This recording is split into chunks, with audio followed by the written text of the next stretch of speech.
Hello friends, আজকে এক নতুন রান্নার ব্লগ নিয়ে আমি আসছি এবং আজকের মেনু হচ্ছে চিকেন আর ভাত, চিকেনের ঝোল, কষা কষা না ঝোল। আমার সমস্ত সাজ সরঞ্জাম রেডি।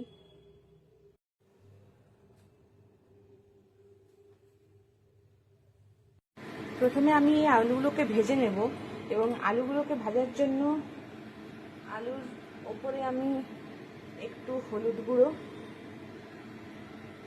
আর একটু নুন দেব, করে এগুলোকে ভালো করে মাখিয়ে নেব।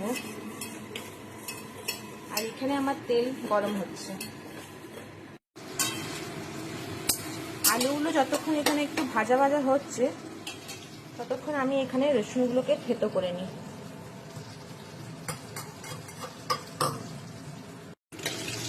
আলুগুলোর গায়ে অল্প অল্প ভাজা ভাজা লেগে গেছে, দেখুন।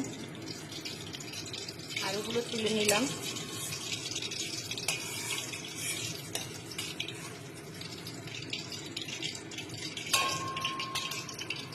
এরপরে তেলে পেঁয়াজটা ছেড়ে দেবো, পেঁয়াজ কুচি। পেঁয়াজটা মোটামুটি হালকা হলদে হয়ে যাওয়ার পর এর মধ্যে আদা গ্রেট করে দিয়ে দিয়েছি, আর এখানে রসুন থেতো আছে। এবার রসুনটা এর মধ্যে আমি অ্যাড করব। পুরো জিনিসটাকে ভালো করে ভাজতে হবে যতক্ষণ আদা রসুনের যে কাঁচা গন্ধ থাকে সেটা চলে না যায়। তারপর গন্ধটা চলে গেলে এর মধ্যে হলুদ, জিরে গুঁড়ো, কাশ্মীরি মির্চ, নুন, কাঁচা লঙ্কা এগুলো অ্যাড করব।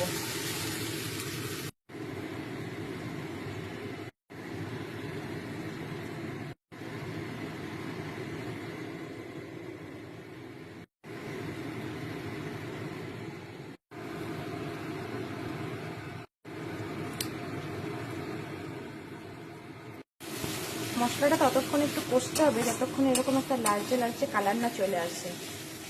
যত আপনি ভালো করে কষবেন তত কালারটা খুলবে এবং মাংসের রঙটাও ভালো হবে।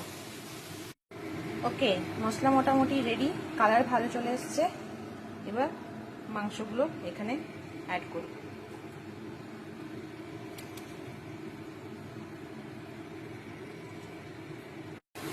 এবার মাংস কষার পালা।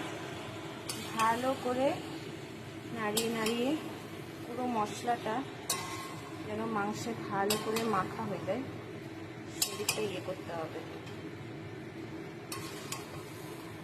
মাংসটাকে ভালো করে কষিয়ে অল্প জল দিয়ে ভালো করে নেড়ে গ্যাসটাকে কমিয়ে এবার ঢাকা দিয়ে দেবো।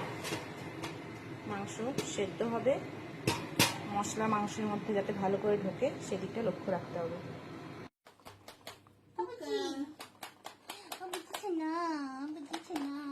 ছেলে দিদুন আর পিসির সঙ্গে খেলা করছে।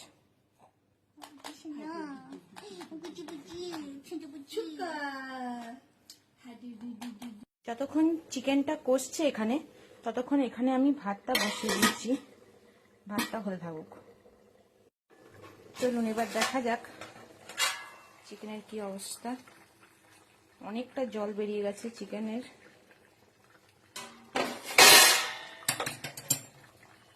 এবার চিকেনের মধ্যে আলুগুলো দিয়ে দিলাম, কারণ আলুগুলো সেদ্ধ হতে টাইম লাগবে।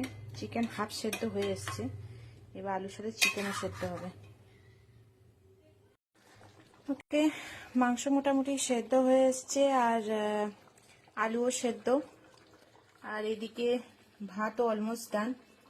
এবার ডিনার টাইমে দেখা যাবে লোকে কি বলে।